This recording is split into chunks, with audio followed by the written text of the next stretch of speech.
A reminder to Barbadians to repay your trust loans. A paper table to approve a new Faculty of Culture, Creative and Performing Arts at UEK Hill. And in sports, West Indies and England to clash in the final T20 in St. Kitts tomorrow. Broadcasting from our studios in the Pine St. Michael, this is CBC News Night, starting now. Hello, I'm Lisa Broom with the CBC News Night. In our top story tonight, Prime Minister Mia Amor-Motley is reminding Barbadians to continue repaying the trust loans so others can benefit from the program. She notes this has been one of the hallmarks of her administration to date, as it has allowed many, especially youth, to start their own businesses while earning a credit history record. My government is breaking ground where no other government has broken ground in trusting you. Now, whether we can continue depends on everybody understanding that we have a role to play together. Because if the people who benefit don't pay back, then the country won't have the opportunity to keep it going and going and going and going. But if the people who benefit pay back, you know you get the opportunity to be able to borrow up to twice the amount. So that instead of a 5,000, you can borrow up to 10,000. Well, once it continues, Ms. Motley estimates as much as $50 million will be given out to citizens at the end of her government's first term. If we do it and we are working well together, 10 million this year, 10 million next year that come in now. That is 20, and the government will only by the end of the year be in for less than 2 years. By the next year, it's going to be 30. By the next year, it's going to be 40. By the next year, it's going to be 50. And if you do what I feel you would love to do, and I would love you to do whenever I call that time, it might reach to 100. Well, Prime Minister Mia Amor-Motley has appointed veteran journalist Roy Morris as her first press secretary.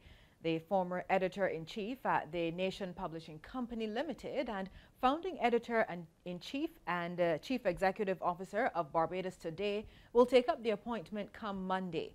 Mr. Morris's appointment comes 10 months after Prime Minister Motley's historic general election win.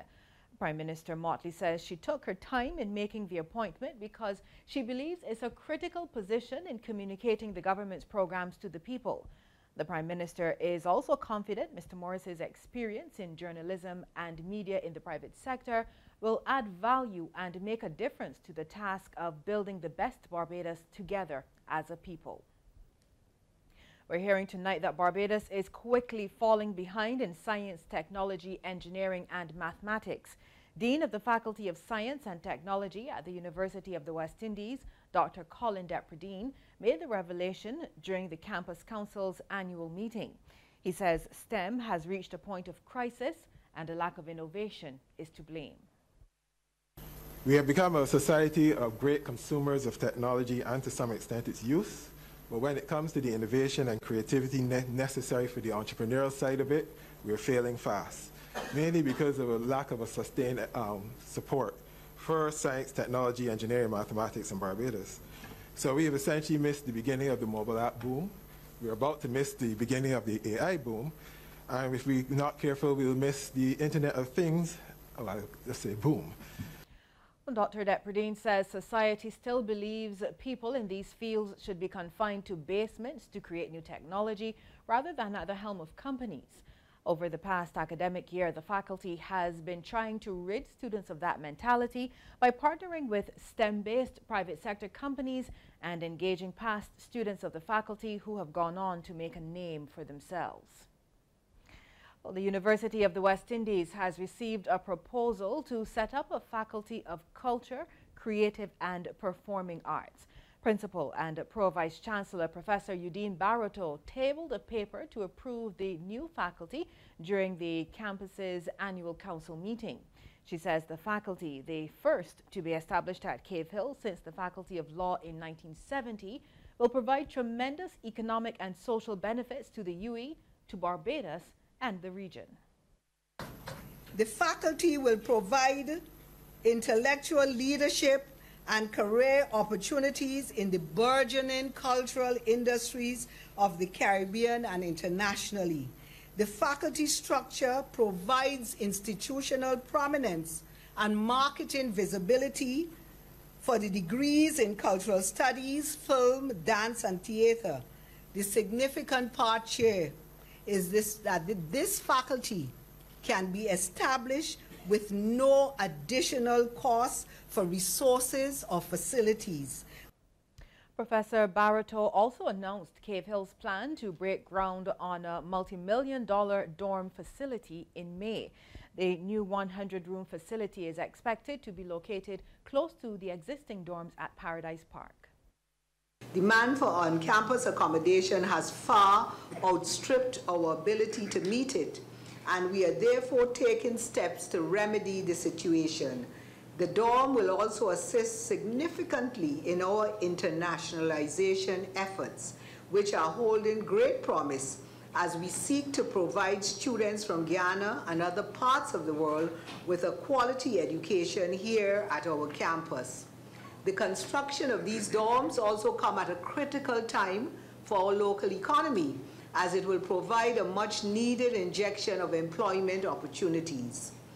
An elderly man was stabbed and killed this afternoon. The incident occurred around 1:30 at a residence at Stanford in St. Philip, immediately opposite the King George V Memorial Park. Police say the body of 71-year-old Cardon Young was left in a pool of blood. Reports are that the other person or people involved in the incident subsequently fled the scene. Lawmen are appealing to anyone who may have witnessed the incident to contact the police at 416-8200-211 or Crime Stoppers at 1-800-8477. A local health advocate is predicting that if young Barbadians consume less sugar, the country will see a reduction in violence.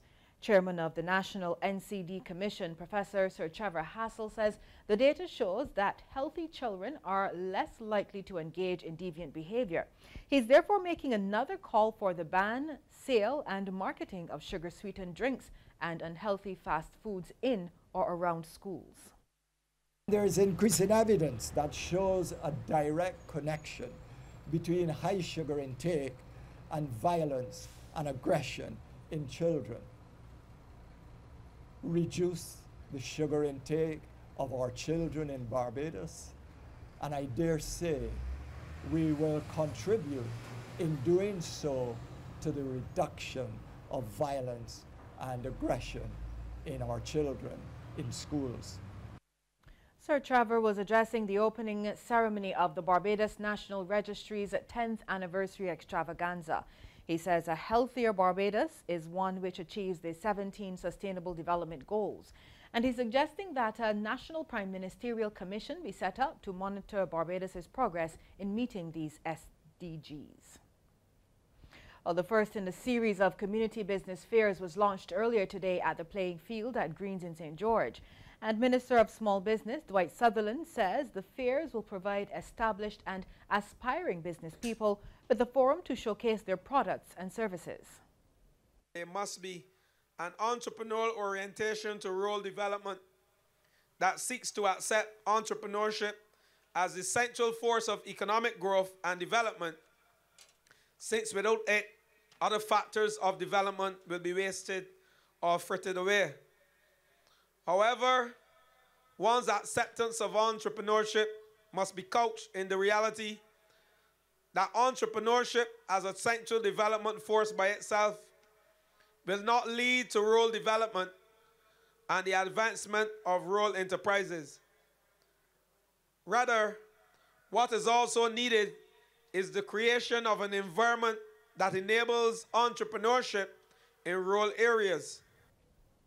Well, there was a healthy mixture of handmade and other products on sale at the fair.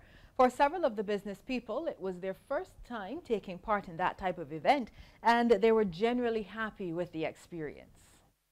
I would just suggest maybe a little more promotion to get more persons coming, and also to get, I'm sure there is more talent in St. George, so to get more persons on board. But otherwise, it's very good for a first time, and I am really liking it. A lot of people came and expressed interest. They were very surprised at the pieces that they saw right here.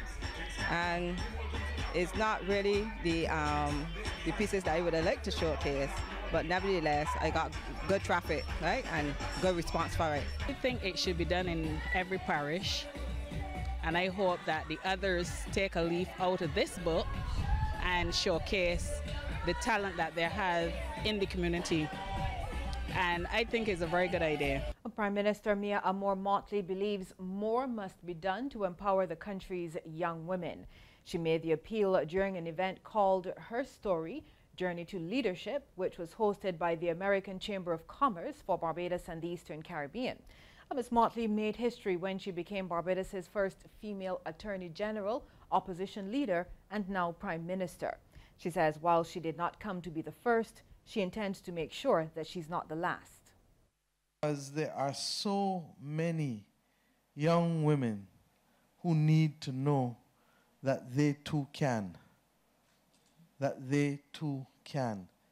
And regrettably, it's only when we stop and listen, you realize that a lot of them truly have the doubts. But that they need to know that we have doubts too. And that you don't suddenly turn off the tap of doubts. But you learn to manage fear and manage doubt. Well, Trinidad and Tobago's opposition leader, Kamla Persad-Bissessar, also addressed the audience. She too made history as the country's first female Prime Minister, Attorney General, and leader of the opposition. Mrs. Persad-Bissessar says life in the public eye has not been easy. No one is going to do it for you. No one is going to give you anything because you're a woman. So never go there crying tears, well, oh God, I'm a woman, they treat me bad. Look at my job, you know what they did? They photographed my shoes and put it on the front page and put how much it cost. Have you ever seen a male prime minister photograph shoe or suits and putting it on the front pages? That was news. And that's, I think we have to work harder as women in everything that we do. Opposition protesters in Venezuela have clashed with police as a large part of the country remains without electricity. We have more in this report. Demonstrators are demanding President Nicolas Maduro relinquish leadership. The blackout is believed to have been caused by problems at a major hydroelectric plant, but Maduro blames sabotage. Teresa Bow is in Caracas.